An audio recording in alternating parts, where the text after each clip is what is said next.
रात के पूरे 12 बज गए और शुभ ने दरवाज़ा बंद कर दिया। रात के पूरे 12 बज गए। उसने इसलिए बंद कर दिया क्योंकि हम उसे शूट करने जा रहे हैं, क्योंकि उसका बर्थडे स्टार्ट हो गया है।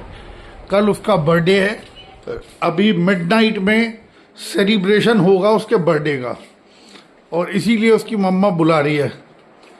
तो हम करते हैं शुभ को happy birthday, many many happy returns of the day. तेरी मम्मा इसीलिए बुला रही थी। केक काट दिया।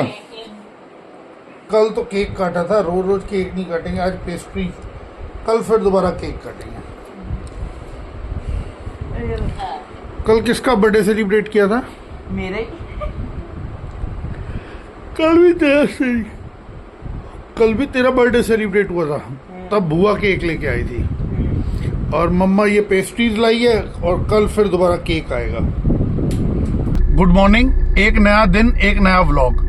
जैसा कि आपको मैंने व्लॉग में कल रात को बताया था, रात को हमारे को 1 बज गया। बेटे का आज जन्मदिन है, तो उसने आज अपने फ्रेंड्स के साथ पार्टी करने का डिसीजन लिया है। तो वो अपना पार्टी करने निकल रहा है, और हमारे एक मित्र हैं और हमारे माय बिजनेस फैमिली के मेंबर हैं। ये समझ लें कि वो हमारे परिवार के सदस्य हैं। तो उनका फोन आया। अभी मैं उन्हीं के साथ गाड़ी में हूं और हम जा रहे हैं फोर्टिस हॉस्पिटल। और बड़ी अजीब बात है, अभी जिक्र हो रहा था कि हमारे एक और मित्र हैं, उनकी वाइफ को ना शुगर है ना बीपी है। उनके साथ कोई दिक्कत हुई, अचानक हुई, और अचानक वो कोमा में चली गई। और आज 18 दिन हो गए, लगभग 32 लाख रुपए का बिल एक प्राइवेट हॉस्पिटल ने बना दिया है। तो ऐसे में इंश्योरेंस कितनी जरूरी है, इस बात को आप बड़ी सरलता से समझ सकते हैं। और हमारे जो मेंबर हैं उनसे भी परिचय कराऊंगा, जो हमारे साथ हैं। उनके साथ भी एक दुर्घटना कहूं, एक घटना जो हुई है वो ये, उनका छोटा बेटा जो है उसने खेलते खेलते एक मैग्नेट निगल लिया है।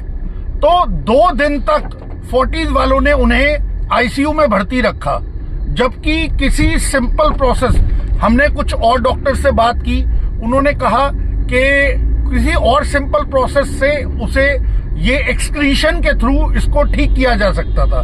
बाकी जो जिसके साथ बीतती है, वो मैं हमेशा बोलता हूं कि only the wearer knows where the shoe pinches.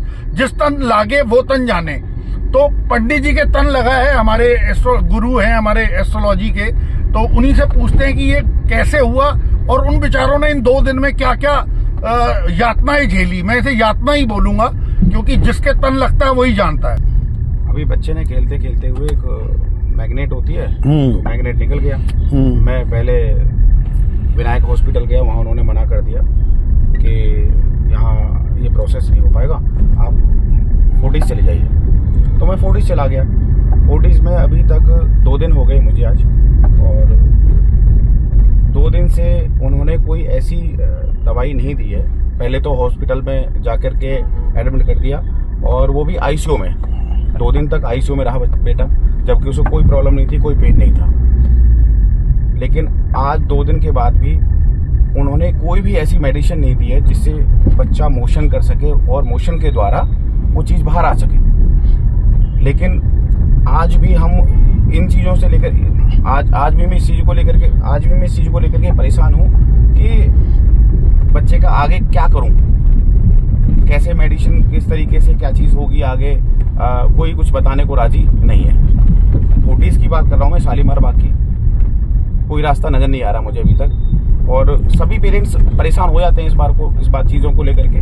लेकिन मैं भी बहुत ज़्यादा परेशान इन चीज़ों को लेकर के। लेकिन हकीकत में डॉक्टरों को ये देखना चाहिए कि भाई पेरेंट्स परेशान हैं, और कैसे क्या क्या चीज़ें हो सकती हैं उसके हिसाब से करना चाहिए। और फिर हम पहुंचे हॉस्पिटल, और हॉस्पिटल पहुंचकर आगे क्या हुआ वो दिखाएंगे कल के एपिसोड में।